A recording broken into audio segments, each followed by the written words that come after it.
Horror Mahadev ఎంతోమంది trolling చేస్తున్నారు, ఎంతోమంది విమర్శిస్తున్నారు. వాళ్ళందరికీ ఒకటే చెప్తున్నాం, మేమైతే ఇక్కడ ఉండట్లేదు. 2 తెలుగు రాష్ట్రాలకు కూడా మేము రాము. మేము ఉత్తరాఖండ్ వెళ్ళిపోతున్నాం, కేదార్నాథ్. జీవితాంతం అటే ఉంటాం. కేదార్నాథ్కి వెళ్ళి కేదార్నాథ్ నుండి ఇంకా పైకి వెళ్ళిపోయి అక్కడనే ఉండిపోతాం. మా ఇద్దరి జీవితాలు మేము గడుపుతున్నాం. ఎందుకు మా గురించి ఇంత ట్రోలింగ్ చేస్తూ ఇంత విమర్శిస్తున్నారు? మీకేం అవసరం? మా బతుకులు మేము బతుకుతున్నాం కదా, మా జీవితాన్ని మమ్మల్ని బతకనివ్వండి. ప్లస్ అదే కాక వర్షిని ఈరోజు బలిస్తుంది, అలాగే వర్షిని అగోరి దగ్గర లేదు, ఇలాంటి తంబ్లైన్స్ పెట్టుకోవడం మానేయండి. నేను ఈమె దగ్గరే ఉన్నాను, సేఫ్గా ఉన్నాను, చాలా హ్యాపీగా ఉన్నాం మేము. ఓకేనా, నన్ను ఎవరు బలించట్లేదు. అందుకే మేము ఇంకా ఆ 2 రాష్ట్రాల్లోకి రావాలని చెప్పి అనుకోవట్లేదు. మేము ఆ బతికేది మేము బతుకుతున్నాము. కేదార్నాథ్లో వెళ్ళిపోతున్నాం, కేదార్నాథ్లోనే ఉంటాం ఇంకా. సో ఇంకా ఎందుకు ఛానల్స్ అన్నీ, మీడియా వాళ్ళందరూ ఎందుకు మా మ్యాటర్ ఒక్కటే పట్టుకున్నారు? ఇంక దేశంలో ఏమీ లేవా? 2 తెలుగు రాష్ట్రాలలో ఏ మ్యాటర్స్ లేనట్టు మా మీదనే ట్రోలింగ్ చేస్తూ పదే మా న్యూస్నే వేస్తున్నారు. చెప్తున్నాం కదా, మా దగ్గరికి ఎవరన్నా వచ్చినా సరే, చెప్పమ్మా, మా దగ్గరికి ఎవరు వచ్చినా సరే మేము మా ప్రాణాలు వదలడానికి కూడా సిద్ధంగా ఉన్నాము. వదిలేస్తామని ఫిక్స్ కూడా అయిపోయినాం. పెట్రోల్ కూడా రెడీగా ఉంది. మా బతుకులు మమ్మల్ని బతకనివ్వండి. మేము ఆ 2 తెలుగు రాష్ట్రాలకు రాము. జీవితంలో ఇంకెప్పుడు కూడా ఆ 2 తెలుగు రాష్ట్రాలకు రాబోము కూడా. మేము ఇటే ఉత్తరాఖండ్లోనే ఉంటాం, ఉత్తరాఖండ్లోనే ఉండిపోతాం కూడా. ఒకవేళ మమ్మల్ని విడదీయాలి అని చూసే వాళ్ళకి ఒక్కటే చెప్తున్నాము, మీకు మా ప్రాణాలు పోవడమే కావాలి అంటే ప్రజలకు కానీ ఎవరికైనా కానీ, రాజకీయ వాళ్ళకి కానీ, ఇప్పుడు కేసులు పెట్టిన వాళ్ళకి కానీ మా ప్రాణాలే కావాలి అంటే చెప్పండి, మేము ఇవ్వడానికి చేసుకోవడానికి సిద్ధంగా ఉన్నాము. 100% కాళీమాత మీద ఒట్టు ప్రాణదానం చేసుకోవడానికి కూడా ఉన్నాం.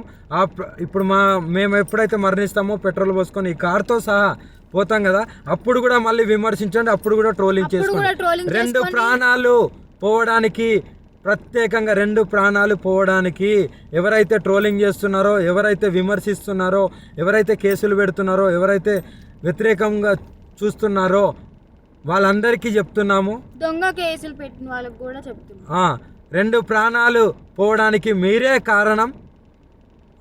మీకు మా ప్రాణాలు పోతే మీకు ఆనందం అనిపిస్తుంది అంటే దానికి కూడా మేము సిద్ధంగా ఉన్నాము. త్వరలోనే ప్రాణాలు కూడా వదిలిపోతాం.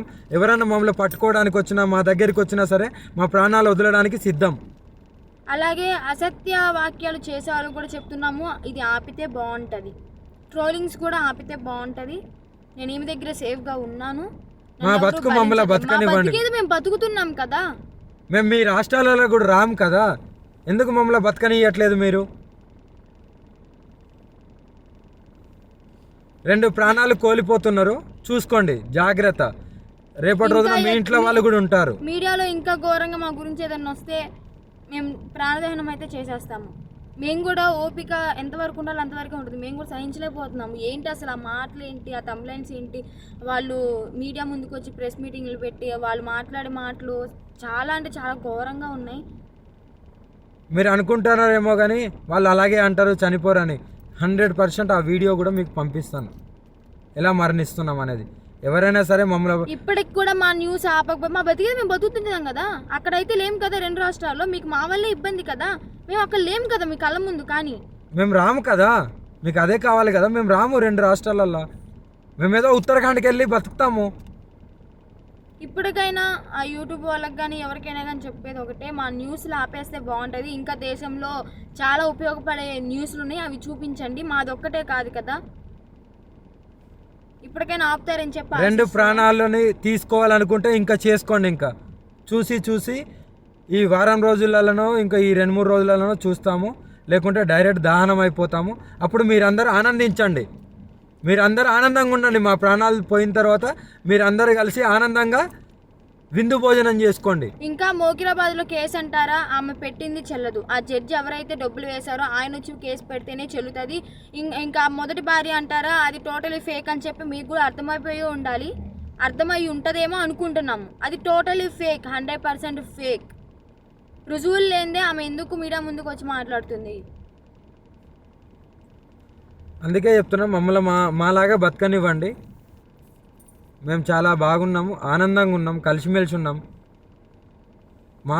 మా వల్ల మీకు ఎలాంటివి రాదు. మేము ఆ 2 తెలుగు రాష్ట్రాల్లో కూడా రాబోము. మాకు అవసరం లేదు కూడా. మేము ఇక్కడనే